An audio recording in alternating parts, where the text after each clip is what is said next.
Susan, you mentioned that it might take years now to rebuild, but the governor expedited, even by the Coastal Commission, the state expedited. What are your thoughts on that? Well, that is interesting. It shows how many regulations we have in this state. As soon as you have a problem, you have to suspend regulations. You have to have a state of emergency and to suspend business as usual in California, because business as usual in California is strangulating everybody. So we just have a situation recently where the governor declared a state of emergency for wildfire prevention.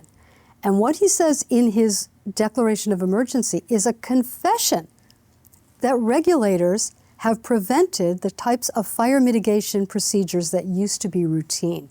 Controlled burns, other types of land management where they're clearing fire breaks one way or another. In urban areas, in rural areas, in forest areas, we had land management practices that prevented wildfires from getting out of control. You're always going to have wildfires in California, but they didn't get out of control and break records to the point where they couldn't be stopped, like they do now, like they have in the last 10 years. Well, this started in about 2000 when the California Air Resources Board, speaking of them, they decided that we should have smoke management regulations. And they decided to make it more difficult to do these prescribed burns that the fire departments used to do to manage the land. Because now you had to have an air quality plan, and you had to have an air quality permit, and you had to go through all of this process, and by the time you did that, it was too late or it was too expensive. There were a lot less of these prescribed burns in California. So that happened in 2000 when those regulations went in. You let everything grow for 7 years, 10 years, and what's going to happen? Record-breaking fires. We had, I think, 3 fires in San Diego, broke records. And then we had the Paradise, the Camp Fire, breaking records. Every fire is breaking records. The Woolsey Fire, breaking records. Now the Palisades Fire, breaking records. The most number of structures, the most number of acreage.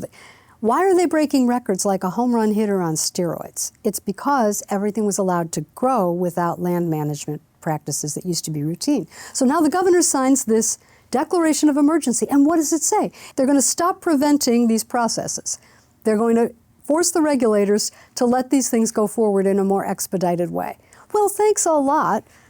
That could have prevented a lot of heartache if you'd done it whoever was governor in 2001 had done it.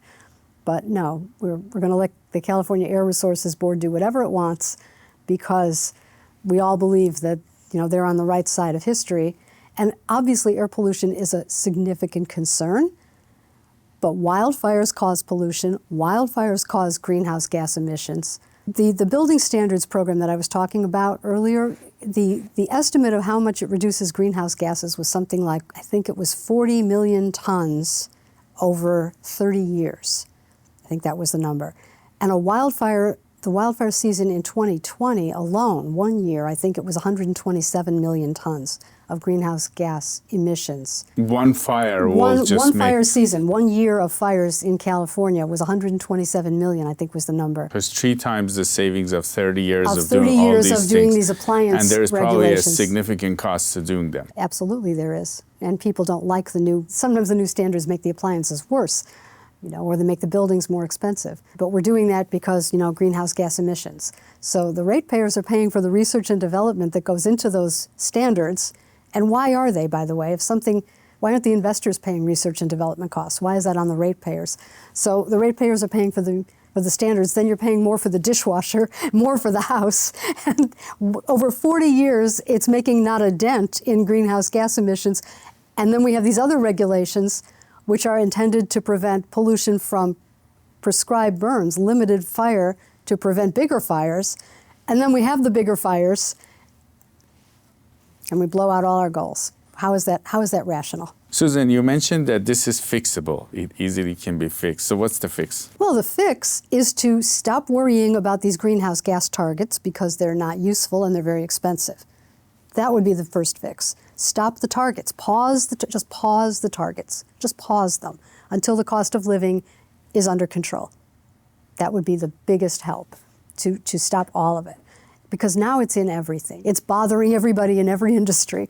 And particularly it affects housing. I think where it's most crucial is in the housing sector, because we have this vehicle miles traveled standard now in CEQA. It's an impact to build housing in a suburban area. So that comes from CARB too? That comes from CARB too. It's from these greenhouse gas emission regulations. So you can't build, let's say there's land in an outlying area that's perfect for housing. Like San Bernardino or like some places where there are more. Right. Yeah. Because of the vehicle miles traveled standard, the housing developer has to mitigate this impact under CEQA, the California Environmental Quality Act, which was never supposed to affect housing at all, but that's another story. Because the vehicle miles traveled standard looks at the likelihood that people will be commuting to a particular location for work and measures the number of miles that they're driving and declares this to be an impact on the environment, you can't build the housing development.